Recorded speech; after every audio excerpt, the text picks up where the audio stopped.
We're still here in Genesis, and I'm still trying to get to unless. I'm trying to get to unless, and it's in chapter 32 of Genesis. But we're going to get there, I promise, because I'm going to go fast.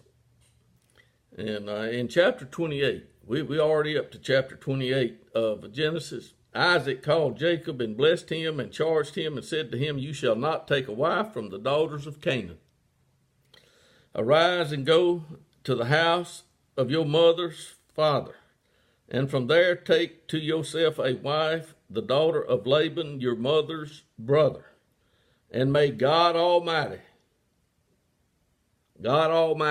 creator of heaven and earth," not Jesus, God Almighty, creator of heaven and earth, that he may also give you the blessing of Abraham to you and your descendants with you, that you may possess the land of your sojournings, which God gave to Abraham. Then Isaac sent Jacob away, and he went there, and he found a wife. And Esau saw that Isaac had blessed Jacob and sent him away, and then some things happened. And then there was a dream. A ladder set out on the earth, and the angels of God were ascending and descending. This is in verse 12 of 28. And behold, the Lord stood above it and said, "I am the Lord, the God of your father Abraham." There's God Almighty standing right there. "And I will give it to you and to your descendants," or to your seed. This is descendant seed. Don't get big on the words, folks. Anyway, Jacob went on in chapter 29, and he came to the land of the east, and he looked and saw a well, and in the way there was some flocks. And then Jacob said to the man, "My brothers, where are you from?" And they said, "We're from Haran." And he gonna find a place, and he's gonna go to work for Laban. Then Jacob said to Laban, "Give me my wife, for my time is completed." I skipped all the way over to verse 21 of chapter 29. Yep. And Laban loved Rachel. But the only thing wrong was Laban gave him Leah for the wife. So he's going to, work, and he's going to have two wives. But anyway, Jacob, finished all that out. And they start having babies. Leah conceived and bore a son and named him Reuben. And then she conceived again and bore a son and named him Simeon. Yeah, that's in chapter 29. Now when Rachel saw that she bore Jacob no children, she became jealous of her sister. Man, what is worse than a jealous sister? I don't know. I only had one sister, and she didn't get too jealous of me, I can assure you. But anyway, Jacob kind of got angry, anger burned against Rachel, and he said, "Am I in the place of God, who has withheld from you the fruit of your womb?" Now that was a pretty smart remark to tell his wife. And she said, "Here's my maid. Go into her." And her maid had a baby. Now they're fixing to have some children. And Leah saw something, and they're going to be some more children. And God gives heed to Leah in verse 17 of chapter 30.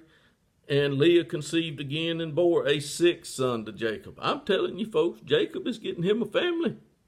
He's getting a pretty good sized family over here. And then finally, God remembered Rachel. This is God now. Don't get the idea that Jesus is doing all this. This is God Almighty, creator of heaven and earth. Then God remembered Rachel, and God gave heed to her and opened her womb. So guess what, folks, that God can do? He can open wombs and make children be born. God Almighty, who makes pain when women have babies, can do more than you can imagine. Yeah. That's what God Almighty can do. And she conceived and bore a son, and said, God has taken away my reproach. And she named him Joseph, saying, May the Lord give me another son, and add to me. And now it came about, when Rachel had borne Joseph, that Jacob said to Laban, Send me away, that I may go to my own place in my own country. Give me my wives and my children. We got to get out of here. And here they go. They're going off. And guess what is going to happen? In chapter 31, Jacob is fixing to leave, and he's going to get on out of there. But before he goes, he's going to tell him, Your father has cheated me and changed my wages 10 times. However, God did not allow him to hurt me. Yep, that's amazing, isn't it? God can just not allow. You can get wages changed 10 times, and God still be blessing. And be cheated. God has taken away your father's livestock, and now I got them. And it came about at the time when the flocks were mating, I lifted up my eyes and saw in a dream, and behold, God gave him a dream, showed him how to get some livestock, folks. And over in chapter 31, verse 13, I am the God, Bethel, where you anointed a pillar, where you made a vow to me. Now arise, leave this land, and return to the land of your birth. And Rachel and Leah answered and said to him, Do we still have any portion or inheritance in our father's house? Anyway, Jacob arose. God said to Laban, the Aramean, in a dream of the night, and said to him, Be careful that you do not speak to Jacob either good or bad. Yeah, he got a warning from God, didn't he? Sure did. Now, here we go.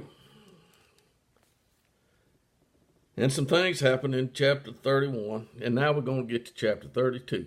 Chapter 32 is where we're going to find the word, unless.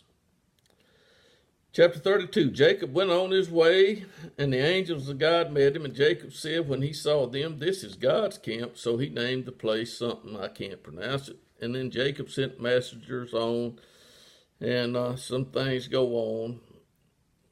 And in verse 12, Thou didst say, I will surely prosper you, and make your descendants as the sand of the sea, which cannot be numbered for a multitude. So he spent the night there, and he selected, and with him a present for his brother Esau. Now see, he's going to meet his brother Esau. Last time he saw Esau was not real happy with him. But a few years has passed, and some things are changing. And anyway, before he goes, in chapter 32, verse 22. No, verse 21. So the present passed on before him, while he himself spent the night in the camp. Now it's night in the camp. Here we go. Now he arose that same night, and took his 2 wives and his 2 maids and his 11 children, and crossed the ford of the, it says Jabbok, or Jabbok, and he took them and sent them across the stream, and he sent across whatever he had. Then Jacob was left alone, and a man wrestled with him until daybreak. Don't really think it was a man, folks. But, and when he saw that he had not prevailed against him, he touched the socket of his thigh, so the socket of Jacob's thigh was dislocated while he wrestled with him. Then he said, Let me go, for the dawn is breaking. But he said, I will not let you go unless you bless me. Yep, folks, there it is. Jacob wrestled all night, done got his thigh out of place, and he said, I will not let you go unless you bless me. So he said to them, What is your name? And he said, Jacob. And he said, Your name is no longer Jacob, it's going to be Israel.